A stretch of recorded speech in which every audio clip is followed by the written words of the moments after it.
IV cocktail treatments which contain glutathione combinations with vitamin C, ascorbic acid, and coenzymes like Q10 and other multivitamins.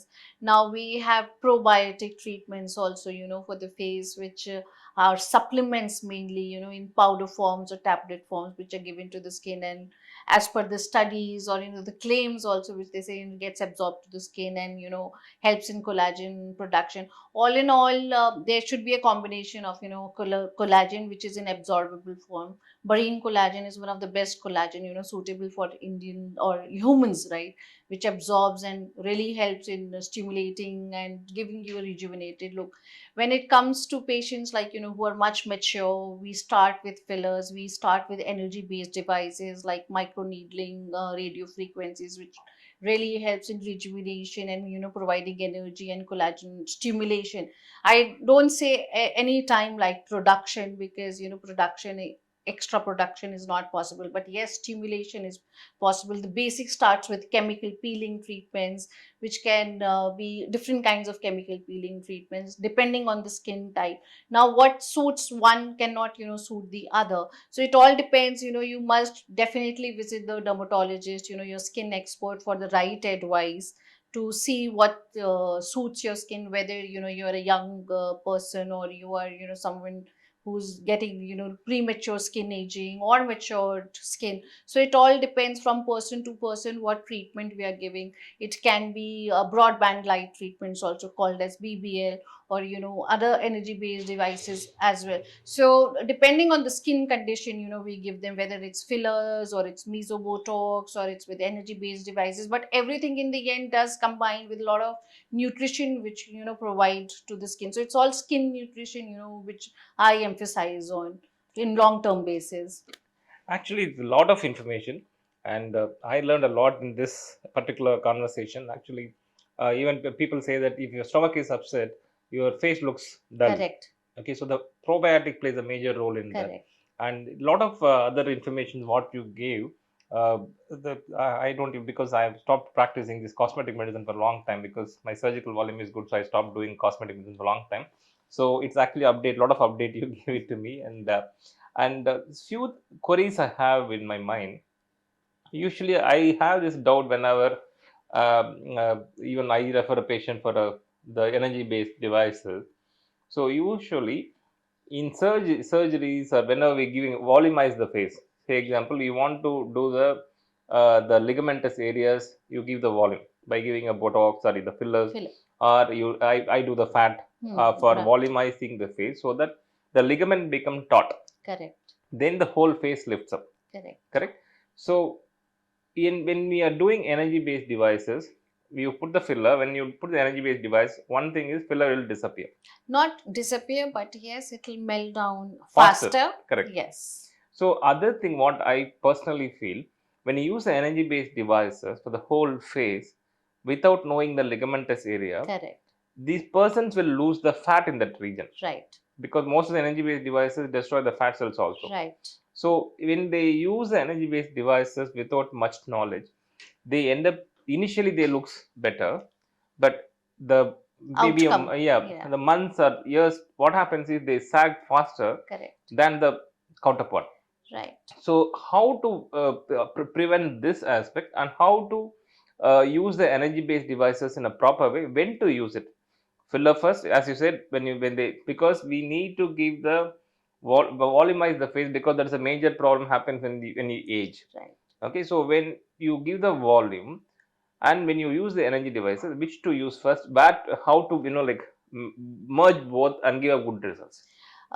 See, whenever we talk about something, which has a technical thing, so we say it is not the fault of the machine or the procedure or the device, it is the fault of the technician. So if the technician or the doctor is not well trained, then only, these haphazard situations can occur where, there is a lot of fat loss or anything, if they are done in a controlled manner and not overdone, right? Like if the patient requires only 3 sittings, the gap should be maintained, whether it's 21 days or 1 month, depending on the kind of energy devices. For example, if it's a high frequency HIFU treatment, then we don't recommend it before 6 months to repeat it. But if it's a treatment like radio frequency, microneedling radio frequency, combination of MNRF, like then we recommend them, gap of 1 month to 45 days is sufficient.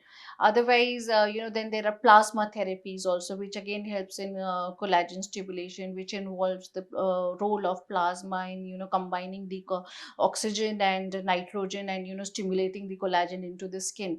So if anything which will be overdone and not in a controlled manner can lead to these disasters. But if it is done in a controlled manner, they do give a good lot of results.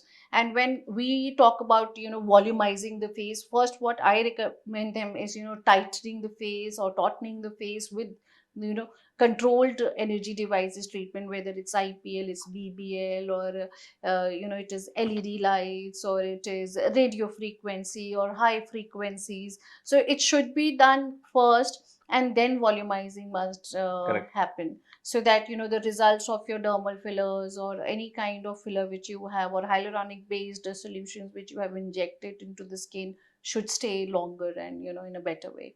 Excellent.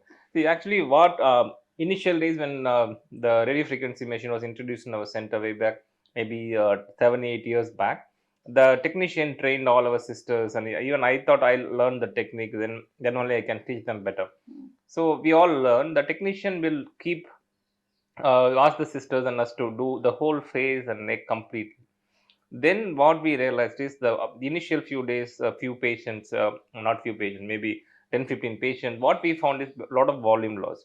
They are happy, but when we see their face, we are not happy. Then we realize that the fat loss is happening so much, so we have to have a controlled the delivery of this energy devices. So we usually mark the areas where basically the cheek, Yes. the or the Yeah, cheekbone, or or we the don't do on the temple temple, areas area, the and forehead. here this area, the mandibular But ligament, yes, this areas, we try to minimize the correct. energy and we do other areas. Right. Then we keep comparing the photograph, then only we realize, okay, initially what the technician taught is wrong, and Right. we evolve ourselves. Yeah, So we evolve with time, with experience we learn. This is like why we call it as a practice. correct. Hmm. So what I advise to all our dermatology colleagues and our plastic surgical colleagues, better we have to see, we analyze the surgical results very like critically. Same way, non-surgical results also we need to analyze very critically, Correct. and sit with the team, the Hmm. technician team or the sisters who does the procedure. So sit with them and make them understand what is the pre-post issues. So we should not do this. This kind of a teaching should be happening for the non Yes. the medical Medical. people. Awareness has to be spread. Yeah, Like I also wanted to ask you, this has been in my mind, and I've been watching. Everybody's been watching these celebrities on different social media platforms. They're getting their buccal fat removal. What is your take on buccal fat removal in young patients? see see, first they need to understand what is buccal fat. Right. Buccal fat is the bulge what happens, what you see usually just lateral to this area, Right. usually exactly this area. So a lot of people they come with the saying that I have a big face, you can't, please remove my fat in this buccal Hmm. region. When you see there is no the bulge in this region, the bulge will be behind or somewhere else. So both, see, the people come with the, basically they want for the V look, right? Correct. The chisel look. So for them usually two problem will be there. One, your area, the masseter muscle will be bulkier. Hmm. The masseter is the muscle where like it lies here. It will be bulkier, so they look broader. Broader, squarish. Yeah, squarish. Or that buccal fat will be prominent, so it's bulgier. Hmm. Okay. So in one other areas, buccal fat part is a very major problem. When age advances, it automatically prolapse. Right. And creates ugly looking. We can't say ugly looking. So it sags that area. Yes. So it looks very Very odd. mature and gaunt look. Correct. So for those reasons, we remove the buccal fat pad. Hmm. But not all. Only when there is a bulge here, and there's so much concern about it. And it's a very simple local anesthesia procedure. Sometimes we give mild sedation to do it. we'll make a cut inside so people won't be the scar won't be visible. And though it's a simpler procedure, you should not opt for this kind of procedure for every reasons. When you are in this modeling industry, the cameraman says that your face looks matured and bigger, and those kind of a reason they can go for it. Or they're very slimmer body. Some people they're overweight. Okay, they don't reduce the weight. They say that you reduce this. Right. Okay, some people if they reduce weight itself automatically it disappears. This bulge disappears. Those people reduce weight and come still that area looks odd. We'll do it. Hmm. So it's a good procedure in selected individuals, not for all.